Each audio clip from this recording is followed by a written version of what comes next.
यहां युवाओं के भविष्य के साथ लगातार खिलवाड़ किया है। इन्होंने इतना बड़ा शिक्षा घोटाला किया, 26,000 परिवारों की रोजी रोटी ठप हो गई और कर्ज लेकर के पैसे ला करके जो टीएमसी वालों को दिए थे वो बोझ भी इन हमारे गरीब बंधु बहन के सर पे मर गया। जबकि बीजेपी सरकार है जो केंद्र सरकार में पूरी पारदर्शिता से युवाओं को नौकरी दे रही है। हमने मुद्रा योजना, स्टार्टअप इंडिया अभियान, कौशल विकास अभियान से युवाओं का सामर्थ्य और बढ़ाने के लिए काम किया है। बीजेपी सरकार की नीतियों से देश में नए नए सेक्टर्स बन रहे हैं जहां युवाओं को ज्यादा से ज्यादा अवसर मिल रहे हैं। लेकिन बंगाल में टीएमसी ने युवाओं के विकास के सारे दरवाजे बंद कर रखे हैं। साथियों, बंगाल रामकृष्ण परमहंस, स्वामी विवेकानंद, नेताजी सुभाष, गुरुदेव टैगोर, डॉक्टर मुखर्जी की धरती है। मैं अपने बंगाल को ऐसे ही पिछड़ते हुए नहीं देख सकता। टीएमसी जैसी भ्रष्ट पार्टी के बावजूद केंद्र की बीजेपी सरकार बंगाल के विकास के लिए पूरी शक्ति से काम कर रही है। भाजपा सरकार की योजना की वजह से आपको मुफ्त राशन मिल रहा है। साथियों,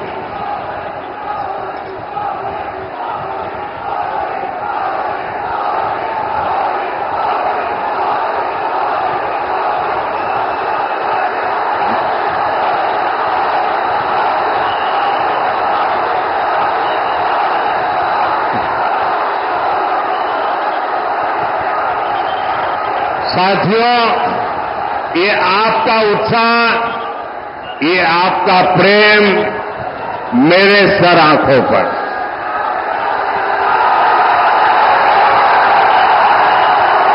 आप इतना प्यार दे रहे हैं, इतना प्यार दे रहे हैं, ऐसा लगता है या तो पिछले जन्म में मैं बंगाल में पैदा हुआ था या तो अगले जन्म में बंगाल की किसी मां के गोद से पैदा होने वाला हूं। शायद इतना प्यार कभी नसीब नहीं होता भाइयों।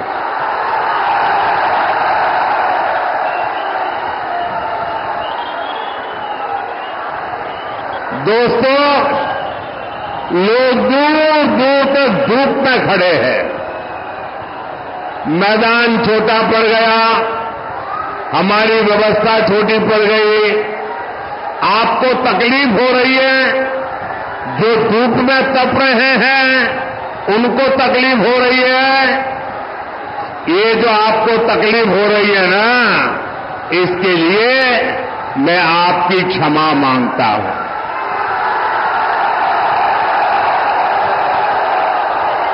लेकिन जो धूप में तप रहे हैं उनको मैं कहता हूं, आपकी ये तपस्या मैं बेकार नहीं जाने दूंगा। आप जो ये ताप में तप रहे हैं, मैं विकास करके आपके इस प्यार को लौटाऊंगा। अब मेरी प्रार्थना है, अगर आप शांति से सुनोगे तो मैं 2-4 बातें आपको बता सकता हूं। बताऊं? आप इजाजत दें तो बताऊं? क्योंकि आपका उत्साह इतना है कि पीछे सुनना ही मुश्किल हो रहा है। तो बताऊं मैं? आप शांत रहेंगे? पक्का? बंगाल के 50 लाख से ज्यादा किसानों के खाते में सीधे 8,000 करोड़ रुपए पीएम किसान सम्मान निधि के भेजे गए हैं। लेकिन टीएमसी सरकार को देखिए, वो आपको लूटने का कोई मौका छोड़ती नहीं है। मैं केंद्र से बंगाल के विकास के लिए यहां की सरकार को जो पैसा भेजता हूं, वो टीएमसी के नेता, मंत्री, तोलाबाज मिलकर खा जाते हैं। जो योजनाएं मैं सीधे लागू करने की कोशिश करता हूं, उसे भी टीएमसी सरकार रोक देती है। इन्होंने बंगाल के लोगों को 5 लाख रुपए तक के मुफ्त इलाज देने वाली हमारी आयुष्मान योजना को रोक रखा है। अभी भाजपा ने हर बुजुर्ग को 5 लाख रुपए तक के मुफ्त इलाज का ऐलान किया है, लेकिन बंगाल के बुजुर्गों को इस योजना का लाभ भी ये टीएमसी वाले नहीं लेने देंगे। टीएमसी सरकार उसको लागू नहीं होने देगी। टीएमसी को आपकी चिंता से, आपकी परेशानियों से कोई लेना देना नहीं है। वे चाहते हैं कि बंगाल में वंदे भारत ट्रेनें भी ठप हो जाए। हम कहते हैं कि हमारे मालदा के किसानों का आम और मालदा के किसानों का मखाना पूरी दुनिया में फेमस है। उनकी आमदनी बढ़े, उन्हें ज्यादा पैसा मिले, इसके लिए यहां फूड प्रोसेसिंग इंडस्ट्री लगाएंगे। टीएमसी कहती है उसमें हमें हमारा कट मिलना चाहिए। साथियों, माटी मानुष की बात कहकर सत्ता में आई टीएमसी ने सबसे बड़ा विश्वासघात यहां की महिलाओं से किया है। जब बीजेपी सरकार ने मुस्लिम बहनों को अत्याचार से बचाने के लिए 3 तलाक खत्म किया, तो टीएमसी ने इसका विरोध किया। संदेश थाने में महिलाओं पर इतने अमानवीय अत्याचार हुए और टीएमसी सरकार आखिर तक मुख्य आरोपी को बचाती रही।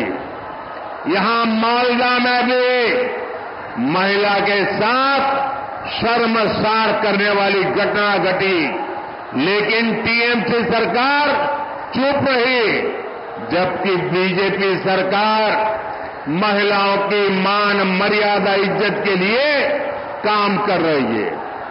बीजेपी सरकार ने बंगाल में 80 लाख से ज्यादा शौचालय बनाकर दिए हैं, जिसका सबसे ज्यादा लाभ महिलाओं को हुआ है।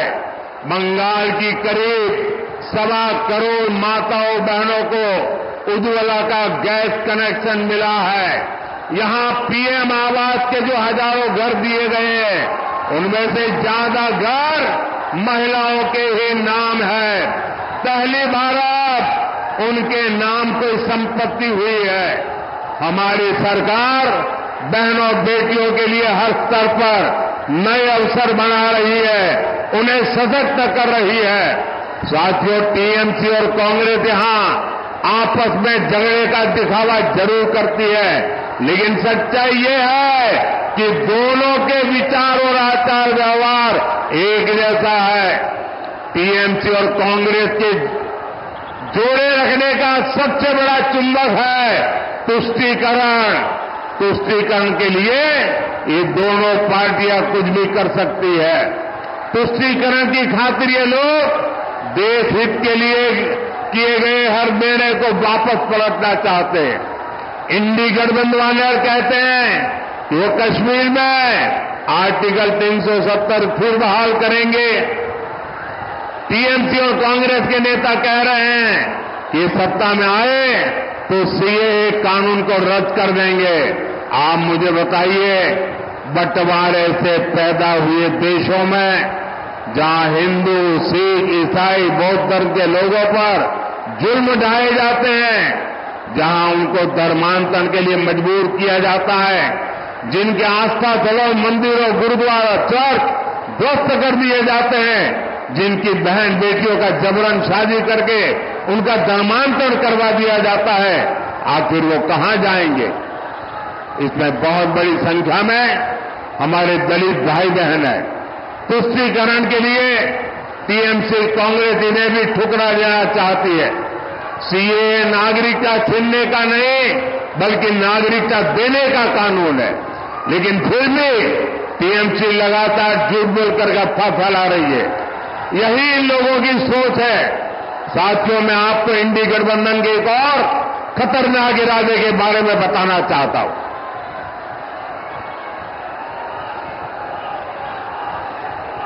इंडी गठबंधन वाले महिलाओं, आदिवासियों और गरीबों के खिलाफ एक खतरनाक कानून बनाकर लेकर आने चाहते हैं। इस कानून में महिलाओं का मंगलसूत्र, आदिवासी महिलाओं के गहने, हर किसी की प्रॉपर्टी जांच कराने का ये कांग्रेस वालों ने ऐलान किया है।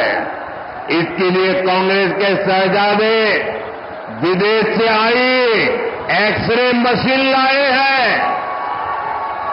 वो पूरे देश में सबका एक्सरे कर देंगे। कांग्रेस का इरादा है कि जिसके पास जितना पैसा, सोना, चांदी होगा, जमीन होगी, सब पर कब्जा कर लिया जाएगा और फिर उसका एक हिस्सा ये लोग अपने वोट बैंक को दे देंगे। ये कांग्रेस ने घोषणा की है, लेकिन मजा देखिए, टीएमसी वाले भी उसके खिलाफ एक शब्द नहीं बोलते हैं। टीएमसी वाले चुपचाप कांग्रेस के इस एजेंडा को मौन रह करके समर्थन कर रहे हैं। आप देखिए, टीएमसी और कांग्रेस में तुष्टीकरण का कैसा कंपटीशन चल रहा है। टीएमसी सरकार बंगाल में बांग्लादेशी घुसपैठियों को लाकर बसाने का काम करती है। इन घुसपैठियों को आपकी जमीन, खेत पर कब्जा करवाती है और कांग्रेस आपकी संपत्ति ऐसे वोट बैंक में बांटने की बात कर रही है। साथियों, कांग्रेस तो आपके नहीं रहने के बाद आपकी संपत्ति पर भी 55% टैक्स लगाने की योजना बना रही है। यानी आपके जीवन भर की कमाई आपके बाद आपके बेटे बेटियों को नहीं मिलेगी। उसमें से आधे से ज्यादा कांग्रेस सरकार जब्त कर लेगी और संपत्ति जाएगी कहां? कांग्रेस के वोट बैंक के पास। कांग्रेस के फॉर्मूलों को जानने के बाद पूरा देश कह रहा है, कांग्रेस की लोग जिंदगी के साथ भी और जिंदगी के बाद भी कांग्रेसेर लोग बेंचे थाकार समयो मोरे जाबार पड़े हो। साथियों, कांग्रेस पार्टी एससी, एसटी और ओबीसी के आरक्षण पर भी बड़ा डाका डालने की तैयारी कर रही है। कर्नाटका में जहां कांग्रेस की सरकार है, वहां कांग्रेस काफी पहले ओबीसी के आरक्षण में सारे मुस्लिमों को हिस्सेदारी दे चुकी है। यानी संविधान के जो हक एससी, एसटी, ओबीसी के लिए सुरक्षित है, उसे लोग धर्म के आधार पर बांटने का प्रयास कर रहे हैं। अब कर्नाटका मॉडल कांग्रेस पूरे देश में लागू करना चाहती है। क्या आप इस साजिश को कामयाब होने देंगे? साथियों, आपका एक वोट विकसित भारत, विकसित बंगाल के सपने को पूरा करेगा।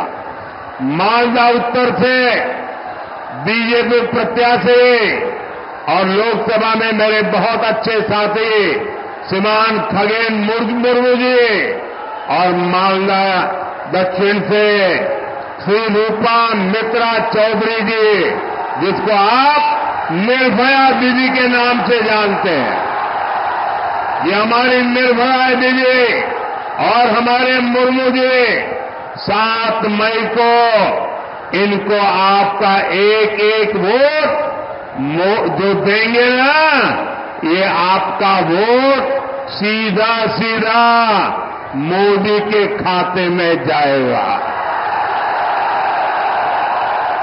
मेरा अनुरोध है, यहां से जाकर के हर परिवार में जाकर के कहना, मोदी जी ने आपको जय श्री राम भी कहा है। मेरे साथ बोलिए, भारत माता की, भारत माता की, भारत माता की, भारत माता की। बहुत बहुत धन्यवाद। प्रधानमंत्री नरेंद्र मोदी मालदा में इस वक्त एक बड़े जन सैलाब को संबोधित कर रहे थे। मालदा उत्तर और मालदा दक्षिण, ये 2 जगह है जहां पर बीजेपी पूरी कोशिश कर रही है। और मालदा देखो आम के लिए पहचाना जाता है, मत भूलिएगा, मालदा वाला आम कॉटन के लिए, सिल्क के लिए। अब प्रधानमंत्री नरेंद्र मोदी यहां से बिहार जाएंगे, बिहार से फिर उत्तर प्रदेश में रैली होने वाली है। और इस बीच आपको मतदान करना है, भूलिए मत। लौट रहे हैं जल्दी, आप देखते रहिए न्यूज़ 18 इंडिया।